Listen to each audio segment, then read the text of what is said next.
ফের বঙ্গ সফরে অনুপ্রবেশ ইস্যু নিয়ে রাজ্য সরকারকে নিশানা কেন্দ্রীয় স্বরাষ্ট্রমন্ত্রী অমিত শাহের। অপারেশন সিঁদুরের পর প্রথম রাজ্য সফর শাহের। রবিবার নেতাজি ইন্ডোর স্টেডিয়ামে বিজয় সংকল্প পরিবর্তন সভায় সীমান্তে অনুপ্রবেশ নিয়ে ইস্যুতে সরব শাহ। তার অভিযোগ, মমতা বন্দ্যোপাধ্যায় দেশের সীমান্ত বাংলাদেশের জন্য খুলে দিয়েছেন, এর ফলেই বেড়েছে অনুপ্রবেশ।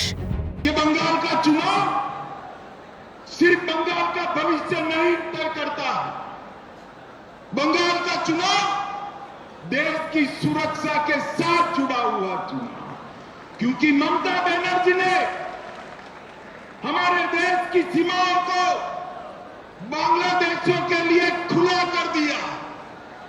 इनके आशीर्वाद से घुसपैठ हो रही है।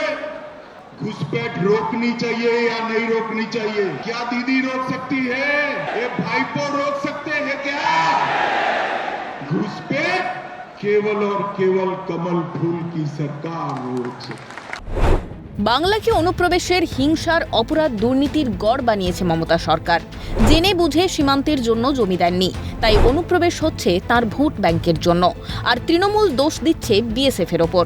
অনুপ্রবেশ ইস্যুতে রাজ্যকে কড়া নিশানা শাহের। तृणमूल के सांसद मुझे संसद में पूछ रहे थे कि बीएसएफ क्या कर रही है।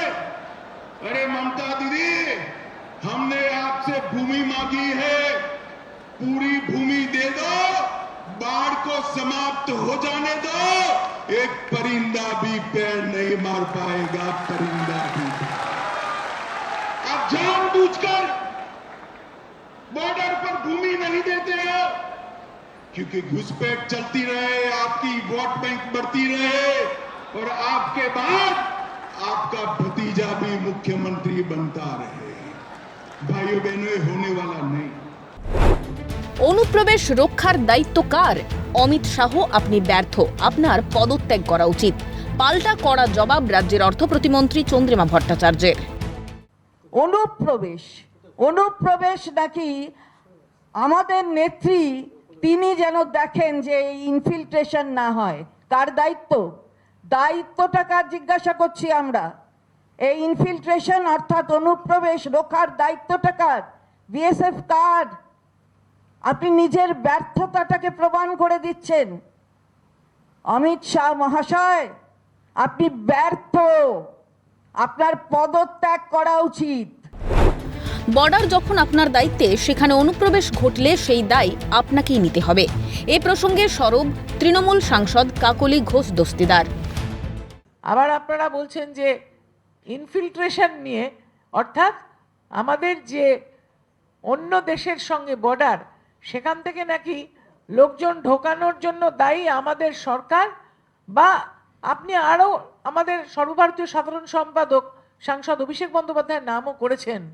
আমরা কিন্তু বুঝতেই পারলাম না যে বর্ডারটা যখন আপনার আন্ডারে, এই যে স্বরাষ্ট্র দপ্তর, তার দেখাশোনা করার কথা আন্তর্জাতিক সীমানাটা, সেই আন্তর্জাতিক সীমানার পরিধি 15 থেকে 50 করেছেন। সেখানে পাহারা দিচ্ছে অস্ত্র হাতে আপনার অধীনে থাকা বিভিন্ন ফোর্স। তাহলে সেখান দিয়ে যদি অনুপ্রবেশ ঘটে, দায়িত্বটা আপনাকেই নিতে হবে। এ প্রসঙ্গে তৃণমূল নেতার দাবি, প্রতিবারই এই ধরনের কথা বলেন, কিন্তু ওদের কথা কেউ গ্রাহ্য করেন না। তো এরকম বলবে, গতবারে তো 200 আসন করে পেয়েছিল, এইসব কথা বলেছিল, তাতে কি হলো? আমরা তো জিতলাম। তো প্রতিবারই ওই অনুপ্রবেশ, নাহলে হিন্দু মুসলমান, নাহলে নানান ধরনের কথা বলে, কিন্তু ওদের কথা কেউ গ্রাহ্য করে না। বাংলার বাঙালিরা, বাংলার জনগণ ওদের কথা গ্রাহ্য করে না। ওদের কথা ইতিহাসের রাস্তা করে চলে গেল। তবে এই প্রথম নয়, এর আগেও বঙ্গ সফরে এসে অনুপ্রবেশ নিয়ে সরব হয়েছিলেন অমিত শাহ। পড়শি রাজ্য ঝাড়খণ্ডে ভোট প্রচারে গিয়েও অনুপ্রবেশের জন্য বাংলার শাসক দলের ঘাড়ে দোষ চাপিয়েছিলেন শাহ। সামনে উপনির্বাচন, আর এই আবহে শাহী সফরে আক্রমণ বেশ তাৎপর্যপূর্ণ বলেই মনে করছে রাজনৈতিক মহল। ক্যামেরায় কিশোর মুখোপাধ্যায়, জনি মণ্ডল, সায়ন চক্রবর্তীর সঙ্গে প্রীতিশ বন্দ্যোপাধ্যায় ও সুদীপ্ত পাল, অভিরূপা সাহার রিপোর্ট, ক্যালকাটা নিউজ।